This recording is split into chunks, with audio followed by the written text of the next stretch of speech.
My name is Dana, though in my family that's never mattered much. Titles matter more than names where I come from. The pretty one, the golden boy, the responsible eldest. Mine was the quiet helper, a label that fit neatly because it required no attention and offered no praise. 2 summers ago, I was living 9 hours away, running a small marketing studio that most of my relatives assumed was just freelancing. I didn't correct them. I was too busy making payroll for 4 employees and negotiating retainers that kept the lights on.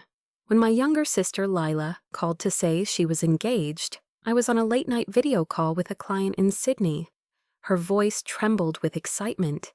She said the venue she wanted overlooked the river near our hometown. She said there would be lanterns, a live quartet, and a horse-drawn carriage if she could afford it. I listened. I added every subtotal she whispered to me. Dress alterations, deposit deadlines, photography, open bar. The final number hovered just under $78,000. She sounded breathless each time she mentioned money. I think she expected me to laugh it off or tell her to elope. Instead, I asked for her bank details. The transfer cleared 3 days later, $78,609, memo line blank. I didn't announce it in the family group chat, and I didn't phone our parents to brag. I just scheduled the payment, closed my laptop, and went back to work. 2 weeks afterward, my father texted me a single thumbs-up emoji. My mother sent a forwarded Bible verse about cheerful givers. No one called me by name. The wedding was set for late May. I drove home the evening before, the trunk of my sedan packed with extra floral centerpieces Lila had forgotten to pick up.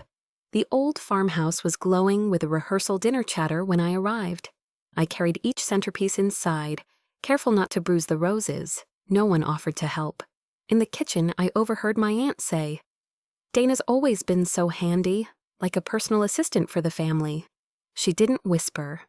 I set the flowers on the counter and smiled the way you do when your mouth knows muscle memory better than your heart. Morning came soft and gray, air thick with drizzle. At the venue, I folded napkins, checked the sound system, and paid the quartet's balance in cash because the violinist had forgotten her card reader. Guests filed in, pastel dresses brushing against white-clothed tables. I stepped aside, straightened a lantern, and made myself invisible the way I'd practiced since childhood. When the ceremony began, I stood at the back beside the caterers, watching Lila walk the aisle under strings of lights I'd rented with my credit card. She was radiant. My throat tightened, not with envy, but with something lonelier. After vows and applause, after photos by the willow tree, the reception opened. Plates clinked, champagne hissed. I drifted table to table, adjusting name cards that curled in the damp. Near the head table, a cousin I barely knew asked if I worked for the event planner. I said no, then yes, then nothing at all. It was easier. Later, the DJ announced an open mic moment for family to share stories. My father took the microphone first. He cleared his throat, cheeks ruddy, pride swelling the buttons on his jacket. "Lila," he began, "you've always brought brightness into our lives. You're the heart of this family. And today," he paused for effect, "we see how much you're loved. All of this," his hand swept the hall, "is because of your kindness and the support of everyone who truly cares." Applause. Lila dabbed her eyes. My father raised a champagne flute. "To the bride," he said, "and to those who helped in small ways behind the scenes, our wonderful staff." He gestured toward the caterers, the florist, and finally, without looking directly at me, he nodded in my direction. "They've worked hard so we could celebrate." Laughter rippled, light and harmless to anyone who'd never wired $78,000 from a downtown office after midnight. I felt my smile fix itself like plaster. A server passed with champagne. I declined. When toasts ended, I slipped outside to the gravel lot. Rain had stopped. The river smelled of wet earth and summer algae. I leaned against the rental van that held leftover decor and let the night air cool the heat behind my eyes. Inside, the DJ's speakers boomed. A door opened. Voices spilled into the dusk. Lila stepped onto the porch with 3 bridesmaids, giggling about a last-minute photo op. One bridesmaid asked whether the staff could clear space near the dance floor. Lila glanced my way, hesitation flickering only a second. "He'll handle it," she said, not bothering with my name. "He's basically the help tonight." The words weren't shouted. They didn't need volume. They slid under my skin, settled where childhood memories sleep. I raised a hand in quiet salute. Lila flashed a grateful smile and rejoined her friends. I listened to their heels click away. Then I exhaled the slow, even breath of someone sealing a vault around their heart. I walked back inside, lifted chairs, moved tables, and nodded when guests thanked me for my service. Near midnight, the venue emptied. Newlyweds drove off beneath sparklers. I stayed to sweep confetti from the floor because the cleanup crew was late. At 1:30, the manager handed me a signed receipt for incidental charges and thanked me. "Mr. Agency, you're a lifesaver." I pocketed the receipt. No tip necessary. I returned to my car, engine ticking in the cool air. My phone buzzed with a text from Lila. "Everything was perfect. Love you so much. Couldn't have done it without you." I stared at the screen until the battery died. I did not reply. The next morning, family brunch at my parents' house. Sunlight poured through lace curtains. Lila's dress, now ivory satin instead of white, hung over a chair. She floated from guest to guest, retelling honeymoon plans. When I entered with a box of pastries, my mother waved me toward the kitchen without greeting. I set the box beside a stack of plates. Voices from the dining room drifted in. "I can't believe how smoothly it all ran," Aunt Marla said.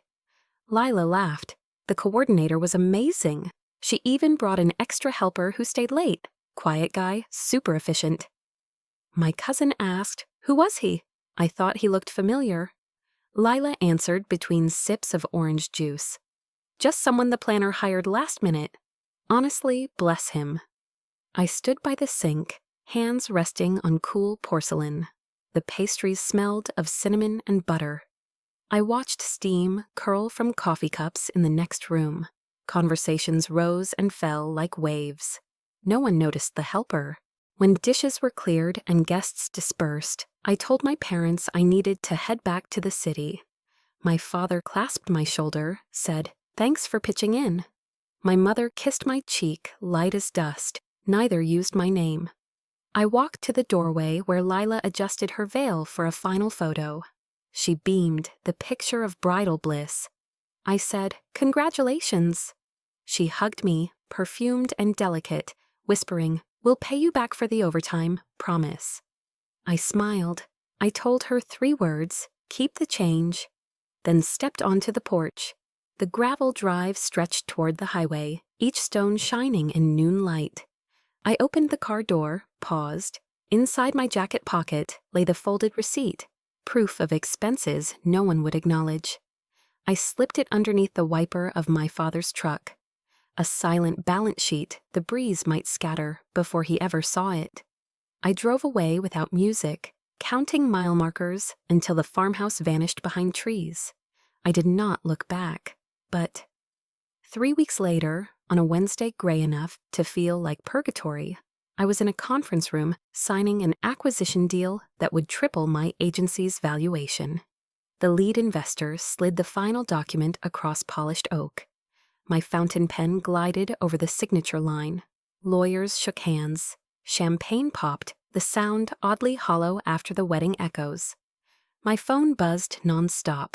Press inquiries, LinkedIn notifications, reporters requesting quotes. I turned it face down. News traveled fast in our hometown. By Friday, my mother had left a voicemail, marveling at an article she couldn't fully pronounce. Forbes? Is that important? She said strangers at the farmer's market were congratulating her on Dana's big company thing. My father texted a question mark, then call me. I did not. Saturday evening, Lila messaged, "OMG, why didn't you tell me?" Followed by a screenshot of the headline, "Local startup founder sells agency for mid-8-figure sum." Beneath it, my photo, gray suit, neutral smile, looked like a stranger who shared my bone structure. I stared at the image, remembering how the wedding photographer never aimed a lens my direction. I typed no reply. Sunday morning doorbell. I opened my apartment door to find Lila clutching a travel mug and a paper bag of scones. Her eyes were wide, rings sparkling under hall light. She spoke in a rush. "Dana, I'm sorry. I didn't realize. I knew you helped with the wedding, but I thought you liked being behind the scenes. I never meant to make you feel—" She searched for a word she'd never needed before. Less. I stepped aside. She entered, gaze sweeping the minimalist living room, the floor-to-ceiling windows that framed the city skyline. She whispered, "Wow." Silence pressed between us, thick as honey. She offered the bag. I set it on the counter unopened. She said she and her husband were thinking of starting a boutique fitness studio, but needed capital. She believed we could be partners, family working together, a dream. I listened, hands folded. When she finished, hope flickering in her eyes, I asked one question. Would I still be the help? Her cheeks flushed. She stammered, apologies tangled with justifications. I waited until words ran out, then I smiled the practiced smile that hides bruises. I wished her luck, walked her to the door, and closed it softly. She stood in the hallway a moment. I heard the elevator ding. Light footsteps faded. I returned to the kitchen, opened the bag, and placed the scones on a plate I would never wash.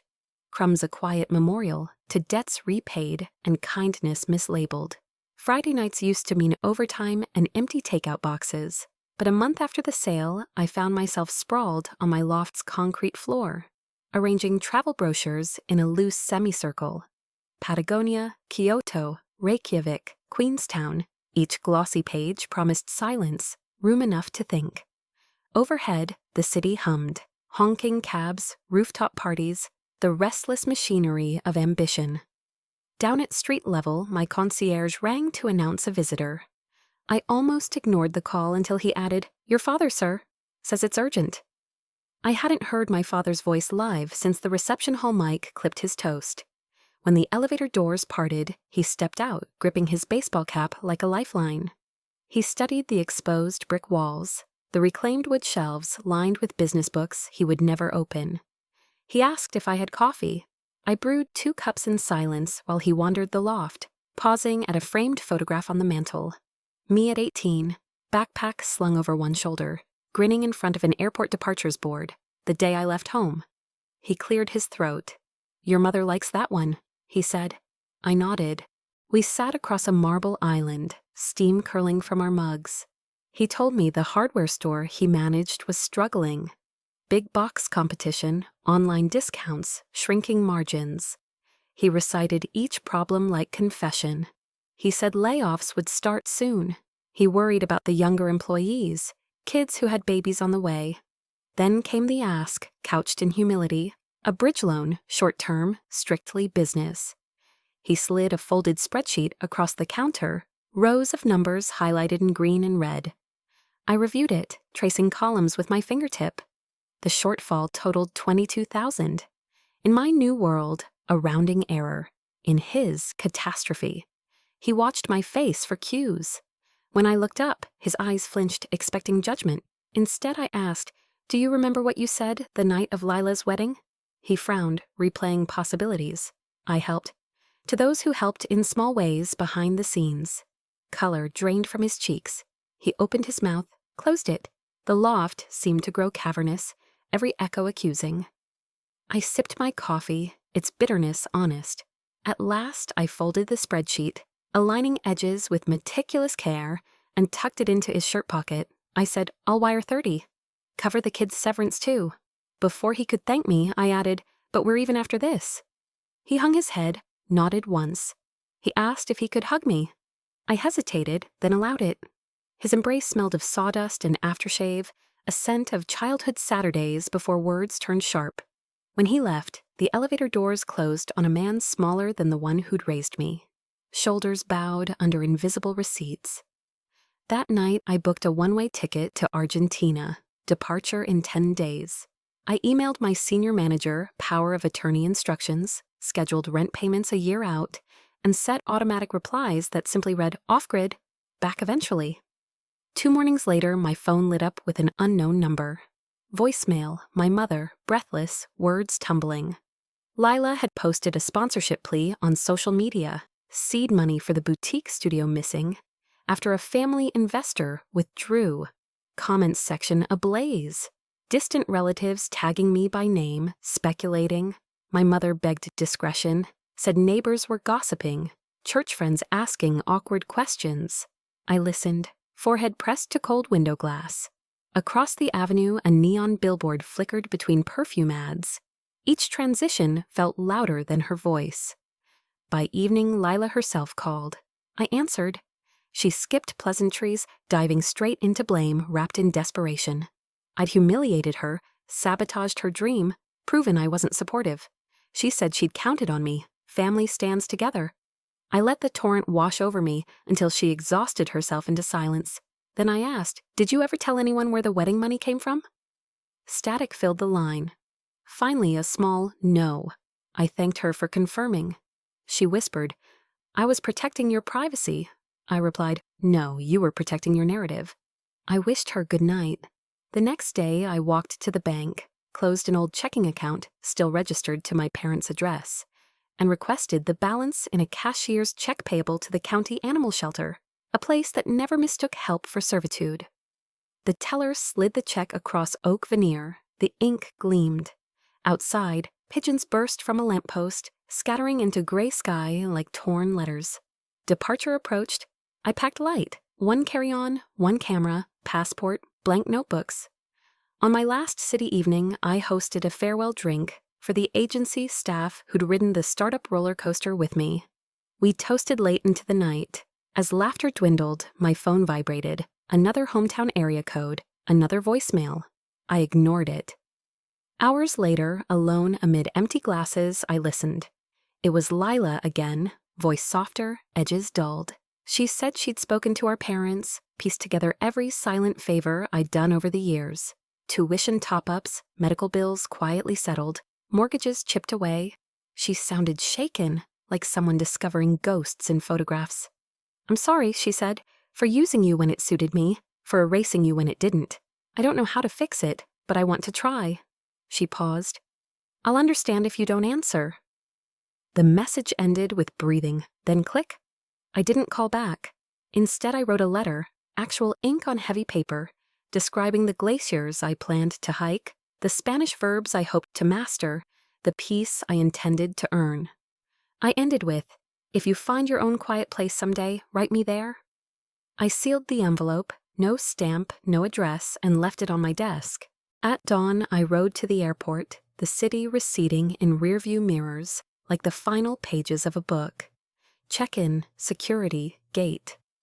As I settled into seat 14A, phone on airplane mode, I felt the cabin pressurize around me. Engines roared, clouds swallowed the skyline. Below, every unpaid gratitude slipped out of reach, smaller than coins on pavement. But summer in Patagonia, tastes of wood smoke and glacier water. I rented a cabin near El Chaltén, where the wind sculpts daylight into something feral. Mornings I trekked trails beneath jagged Fitzroy peaks, ice crunching beneath crampons. Afternoons I wrote, pages filling with observations, how silence carries its own weather, how forgiveness sometimes sounds like distant thunder never arriving. Weeks passed measured only by phases of the moon slicing over mountains. One crisp evening, while decoding a map by headlamp, the satellite phone in my pack chirped, an artifact I kept for emergencies. Caller ID unfamiliar. Against the hush of pines, I answered. A thin international relay delay fractured the first words. "Dana? It's Mom." Heartbeats counted seconds. She said my father had suffered a minor stroke. Prognosis hopeful, but recovery uncertain. She sounded fragile, vowels trembling like loose siding in a storm. She said he kept asking if I'd come. My chest tightened with old reflex, help summoned like a butler's bell. I stared at the constellations, Southern Cross blazing indifferent. I told her I was thousands of miles away, that travel back would take days. She whispered, "He fears you left for good." I almost laughed. A fair fear? She asked if I could at least speak to him. A nurse wheeled a bedside phone closer, static, coughing, then his graveled baritone, weaker. He tried to apologize. Words slurred, but intent clear. I listened until the nurse said he needed rest. Before hanging up, he managed, "Proud of you." The line clicked dead. I sat on a fallen log until frost rimmed my gloves. Finally, I returned to the cabin, opened the journal, and wrote. I keep walking because stopping feels like drowning, but sometimes the shore calls even the strongest swimmers. By dawn, I'd booked a flight north. 3 days later, I was back in a hospital corridor that smelled of antiseptic and wilting carnations. Lila met me outside his room. Her eyes carried shadows, but she didn't cry. She handed me a coffee. "He asks for you every hour," she said. We entered. My father lay propped by pillows, IV humming. When he saw me, his hand twitched toward mine. I took it. No speeches, no reparations accounting, just quiet vigil.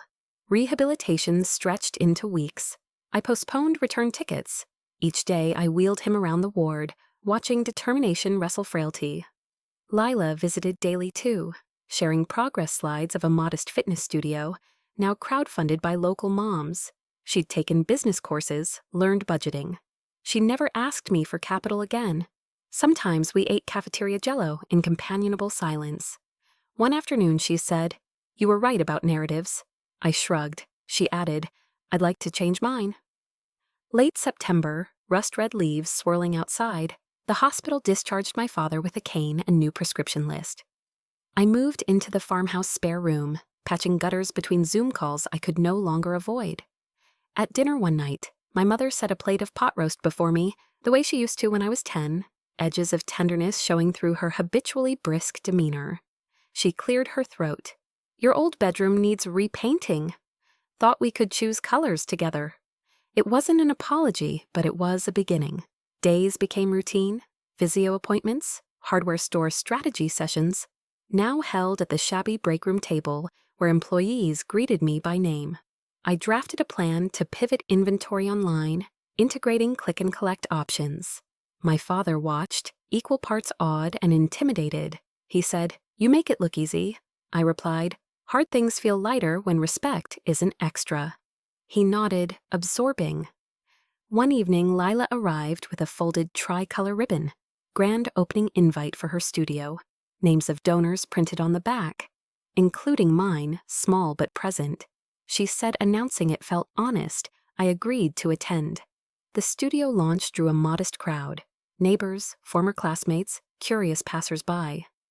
Lila stood on a plywood stage, thanked everyone, then paused. Her gaze found me. In clear, steady voice, she said, "There's someone here who taught me the difference between help and generosity, between silence and erasure.